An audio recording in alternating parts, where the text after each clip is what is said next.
De vuelta a tu programa, Hablemos de tu dolor. Hoy hablando sobre los ataques isquémicos cerebrales versus los ataques hemorrágicos cerebrales. Estuvimos hablando de que muchas de las causas son los problemas neuroemocionales del diario vivir, y hay otros problemas como son los problemas alimenticios, la mala alimentación, la falta de hacer ejercicios, los problemas de estar tomando excesos de medicamentos, porque lamentablemente muchos pacientes que llegan a nuestra oficina llegan con montones de medicamentos y cuando uno le pregunta cuál de todos usted se los toma, pues yo me los tomo todos. Y eso es incorrecto, eso es tratar de controlar o tratar alguna esquina del problema real y su raíz.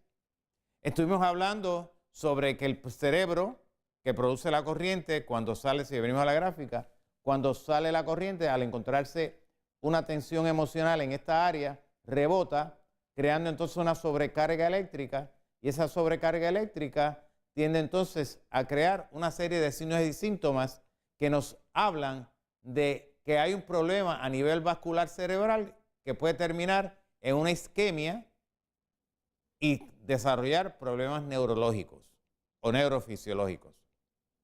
Lamentablemente, la falta del pleno y puro conocimiento de este tipo de patología es lo que ha creado que muchos pacientes lleguen ya a una sala de emergencia, pero tarde.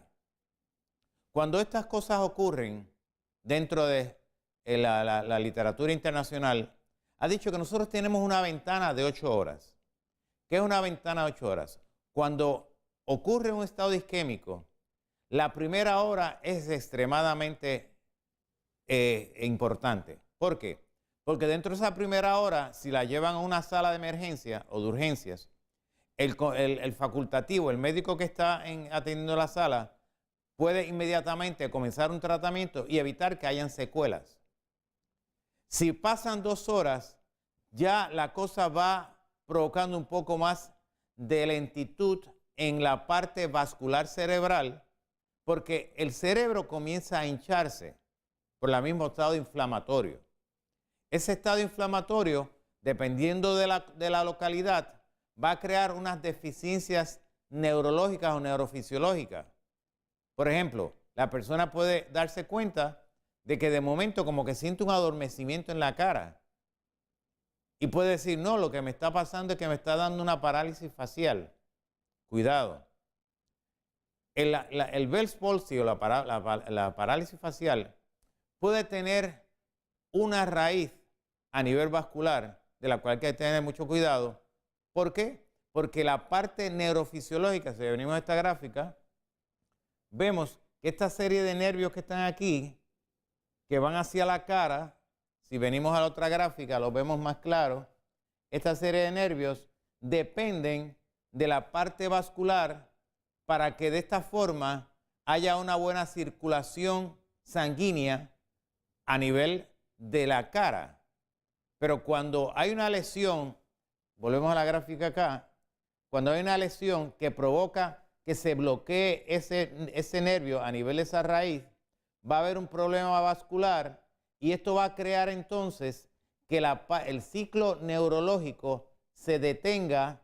Al detenerse, se produce ese cambio, provocando entonces que la persona comience a tener pérdida de la fuerza de la cara, se le pone el lado contrario, comienza a alar porque es una fuerza física.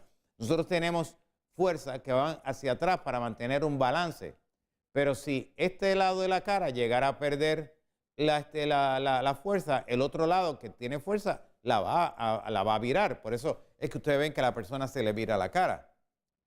O simplemente empieza a tener problemas con el párpado, o empieza a tener problemas con el oído, o empieza a tener problemas con dolores retroorbitales. Pero ¿qué sucede cuando ese estado isquémico, que volvemos a decir, como dije al principio, es un estado donde la sangre tiende a crear un poquito de coágulo y eso se detiene por algún problema de estrechez, porque haya un depósito de colesterol, y entonces esa estrechez tiende a crear que al no pasar la sangre correctamente, porque se crea una pequeña obstrucción, hágase de cuenta que estamos hablando de un tubo de agua donde hay unos depósitos en ese tubo de agua y cuando el tubo se supone que esté dando 10 galones por minuto, empieza a dar 5, pues usted empieza, lo primero que te hace es que trata de limpiar el tubo para que haya fluidez. En el cerebro pasa lo mismo. Hay una parte vascular y esa parte vascular, si tiene unos depósitos de colesterol, ese colesterol va a crear una estrechez, no va a pasar la sangre correctamente, provocando entonces que si viene este pequeño coagulito, ese coágulo de sangre, se estanca en esa área, la continuidad de la sangre pierde oxigenación, creando ese sistema isquémico. Pero ¿qué pasa cuando el problema es diferente? ¿Qué pasa cuando el problema es un derrame cerebral? Ya la cosa es diferente. ¿Por qué? Porque en la isquemia lo que se provoca es una trombosis, pero en el derrame hay una embolia, que son dos cosas completamente diferentes, que puede venir de cualquier parte del cuerpo, especialmente en pacientes que tienen problemas de arritmias cardíacas. Y eso lo vamos a estar viendo en unas proyecciones que vamos a presentar ahorita. Presenta unas arritmias cardíacas, especialmente del lado izquierdo del corazón, especialmente de la aurícula. Cuando hay una arritmia, esa arritmia crea un pequeño coágulo que pasa al ventrículo, del ventrículo va por la aorta. Tenemos unas arterias, que son las carótidas, ¿ok? Esas carótidas llevan al cerebro.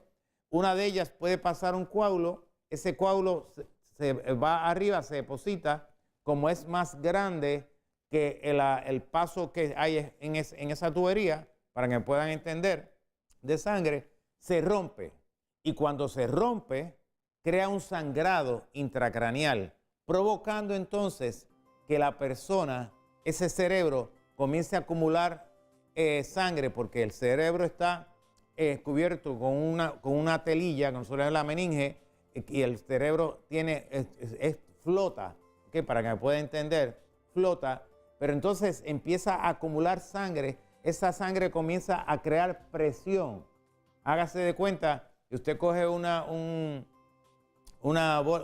bomba, usted coge y empieza a llenarla y le tiene un espacio, la bomba comienza a expandirse y el espacio comienza a disminuir.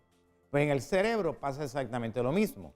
Esa sangre comienza a acumularse al punto de que entonces el paciente o se muere porque provoca un sangrado masivo o simplemente queda con un daño neurofisiológico y neurológico, de tal manera que, como van a ver en unas proyecciones, el paciente queda completamente incapacitado.